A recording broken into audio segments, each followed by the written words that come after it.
Hi guys, you probably came here because of information how to fix your FitBit Aria scale. Well, if you've seen my other video, it's got some like 33,000 views now, so it looks like that was a real problem with those scales. But I have an even better solution to that earlier movie. I'm quite surprised that it's 33,000 views because it's my second top video. The first one is some stupid shit with burning matches in a form of a cube. So that one's just went viral because of something burning.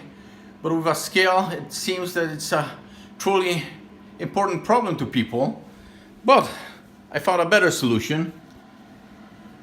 Throw that FitBit Aria scale away and get yourself one of these Withings scales. Withings is a company that sold off some time ago to Nokia, but now it's being bought back by Withings. So they're coming up with some great new software, and just check out the features. I will find out my real weight. 132 kilos. So that's something like 75 pounds, 80 pounds? No, it's double. 260 pounds. Gotta stay even. Those arrows in the corners indicate that you're not putting your weight on evenly. So now it recognized me. This shows how many steps I did today. Fat content. Heartbeat.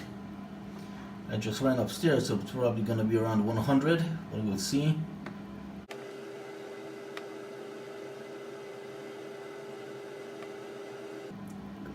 .96. So this is shows some historical results, temperature forecast, and air quality, how much CO2 is in the air. So it's pretty much okay. So that's it. It also has a great application, can track a couple of people, so you can view the results online. It sends you reminders. Really great stuff. Can greatly recommend it. Much better than the Fitbit crap, which I fixed several times. So if you like this fix, like, share, subscribe, and see you again soon.